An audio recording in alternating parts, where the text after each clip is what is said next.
Alors maintenant, on va parler de ce que c'est que la disjonction de deux propositions. Parce que pour l'instant, on a simplement vu qu'est-ce qui se passe avec une proposition, c'est-à-dire une proposition P. Mais alors, qu'est-ce qui se passe si on a deux propositions? C'est-à-dire on a une proposition P et une proposition Q. Alors, je ne sais pas comment on fait les Q. Ah oui, c'est un O avec une cochon. Voilà. On a deux propositions P et Q. Alors, ce qu'on appelle la disjonction de P et Q, la disjonction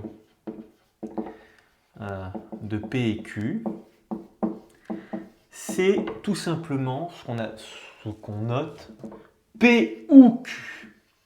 Alors, P ou Q. Alors, je vais tout de suite donner un exemple. Et je vais, pour cela, juste après vous parler, faire un rapprochement avec les probabilités et les événements probabilistes. Alors prenons par exemple encore une fois un lancer de dés et on dit que la proposition P c'est obtenir un numéro pair, donc ça veut dire qu'il y a le numéro 2, 4 et 6. Et supposons que Q, la proposition Q, c'est obtenir un numéro au-dessus de 3 par exemple. Donc c'est-à-dire qu'on a 3, 4, 5 et 6. Voilà. Alors, en fait, tout comme ce qu'on avait avant, il faut se dire que comme c'est un jeu, donc on se dit que la disjonction de P ou Q, c'est-à-dire que on gagne si on a P ou Q. Voilà. On gagne si on a P ou Q. Alors, quand est-ce qu'on gagne alors? On gagne si on a 2, 4, 5, 2, 4 ou 6, ou alors si on a 3, 4, 5, 6. Donc ça veut dire qu'en réalité, P ou Q, gardez cette logique, je pense, de gagner. Quand est-ce qu'on gagne avec P ou Q? Oula, hop là. Quand est-ce qu'on gagne? Eh bien, c'est si on a, d'ailleurs, il vaut mieux mettre 2 points plutôt qu'égal, l'égalité n'a pas de sens. Si on a 2, 3, 4, 5 ou 6, vous voyez, puisqu'on gagne si on a P ou bien Q. Pour cela, vous remarquez, soit en passant, que ici on a un 4, ici on a un 4, ici on a un 6 et qu'ici on a un 6. Je n'ai pas écrit 2, 4, 6, c'est-à-dire que je n'ai pas écrit P puis j'ai écrit Q. J'ai pas écrit 2, 4, 6 puis 3, 4, 5, 6. Ça n'aurait pas eu de sens et je pense que vous n'auriez même pas pensé à faire ça puisqu'on aurait répété sinon 2 fois le 4 et 2 fois le 6. Ça vient, ça nous semble tout à fait logique, mais ça nous vient en fait de ce qu'on appelle le crible de Poincaré, donc qui s'applique plus à des événements en probabilité. Ça veut dire que vous vous souvenez, je pense qu'en terminale, oui, en terminale on voit ça. Vous vous souvenez, vous avez deux événements A et B. Alors vous définissez une probabilité. On va définir ce que c'est qu'une probabilité bien plus tard. Mais alors vous vous souvenez, on a A et B. Là, vous avez A inter B, c'est-à-dire ce qui est dans A et dans B en même temps. C'est ici, c'est ce truc-là. Voilà, P de... Ça, c'est A inter B. Et si jamais vous voulez l'union, parce qu'en fait, l'union, vous savez, c'est A ou B. Vous vous souvenez, comme ici, on a P ou Q. Donc la probabilité de P de A union B, vous vous souvenez que c'est quoi? C'est la probabilité de A plus la probabilité de B moins la probabilité de A inter B. D'où ça vient ça?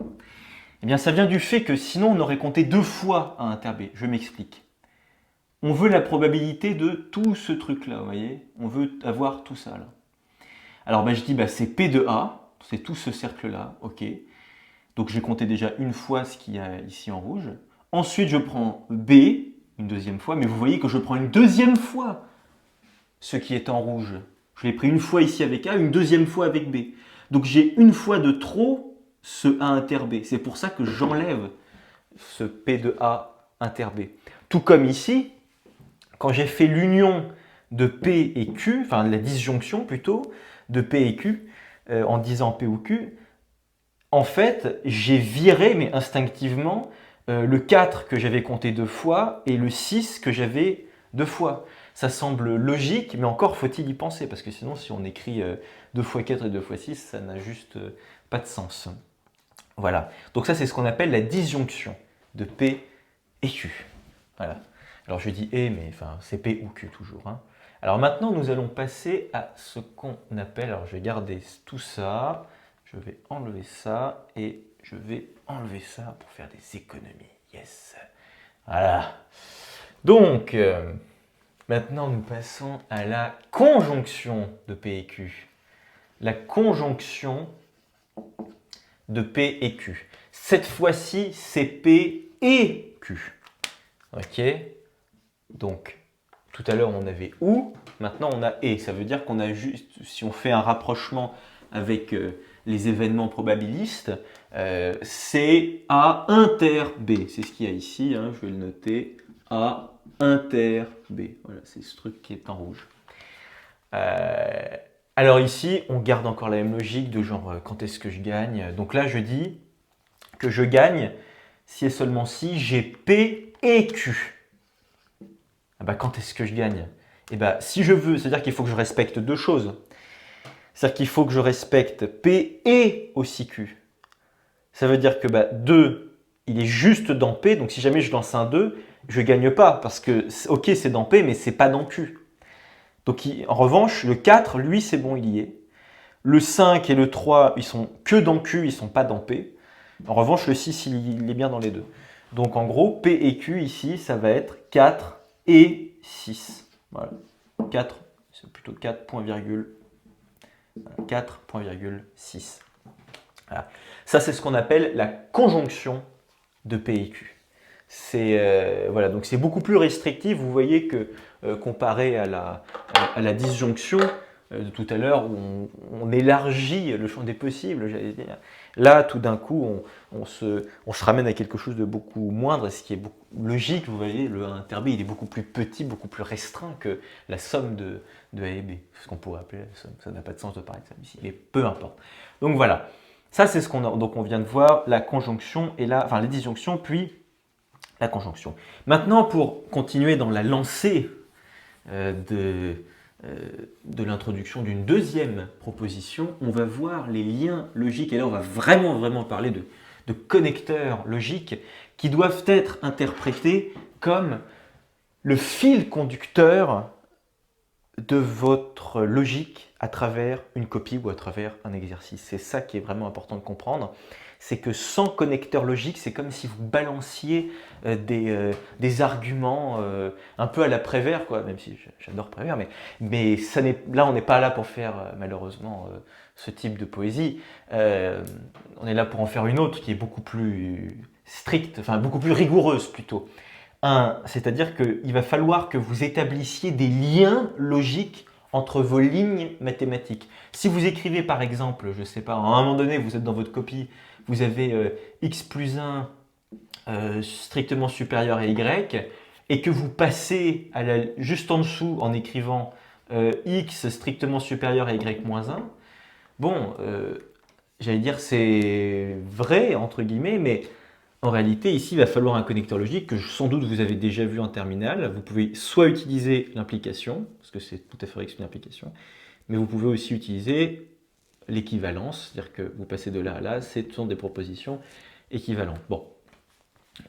Alors là, je n'ai pas du tout défini x ni y, hein, c'était juste pour vous donner un exemple un peu sorti du chapeau.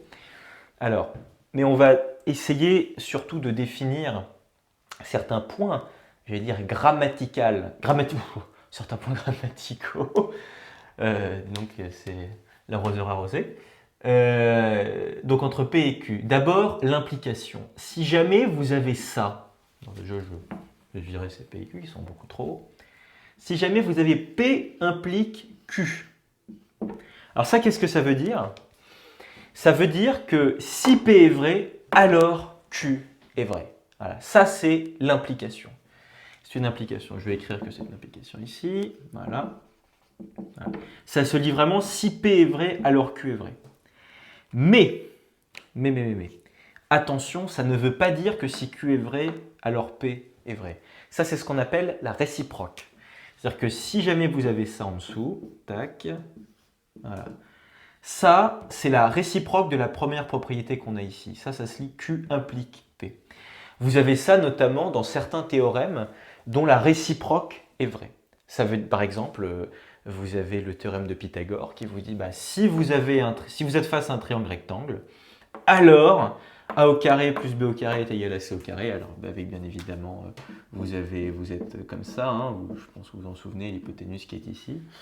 Et la réciproque, c'est quoi? C'est si vous avez C au carré qui est égal à B au carré plus A au carré, alors vous êtes en présence d'un triangle rectangle. Et donc, ça veut dire qu'en réalité, si P implique Q et que Q implique P, vous avez une double implication. Et donc, vous avez ce qu'on appelle, et ça c'est génial, c'est une équivalence, c'est le Graal mathématique des théorèmes, lorsque vous avez cette équivalence. Alors ça, je vais peut-être l'écrire, parce que c'est toujours bien d'écrire. Ça, c'est donc la réciproque de ce qu'on a au-dessus. Voilà, la réciproque. Voilà.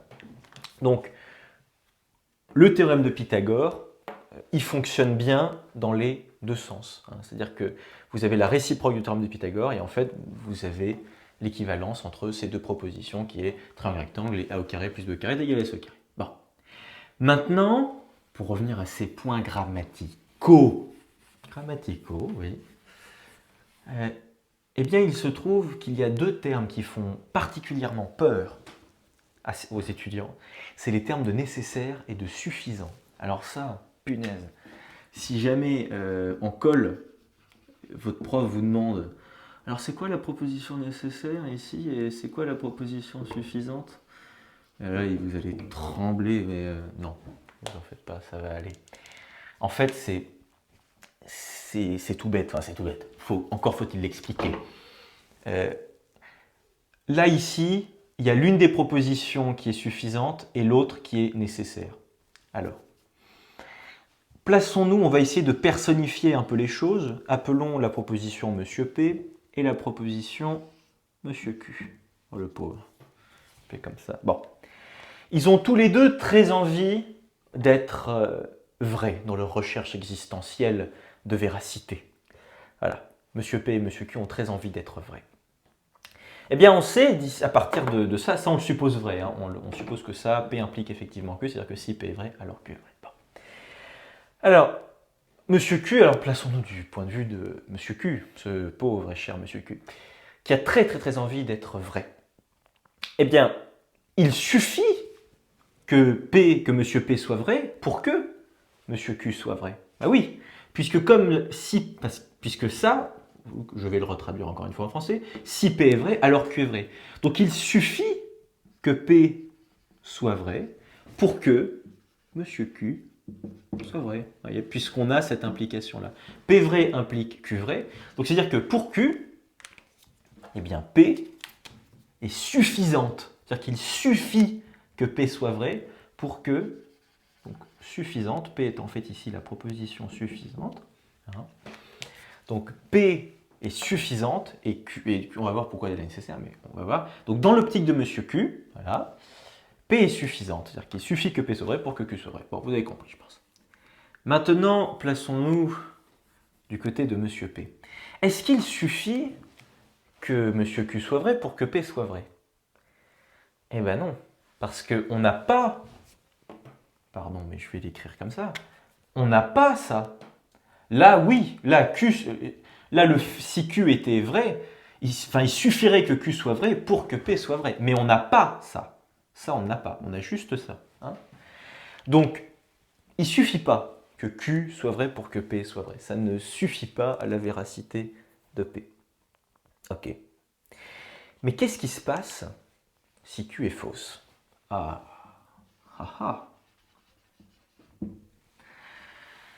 Eh bien, regardez un petit peu.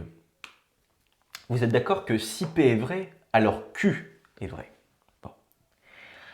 Mais si Q est fausse, alors là, il va se passer un gros problème pour P. Un énorme problème.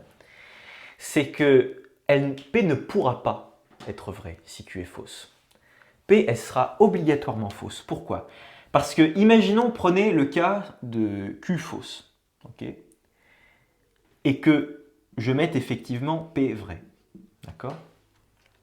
Cette situation est juste impossible. Pourquoi? Parce que si P est vrai, alors Q est forcément vrai. Alors Q est forcément vrai.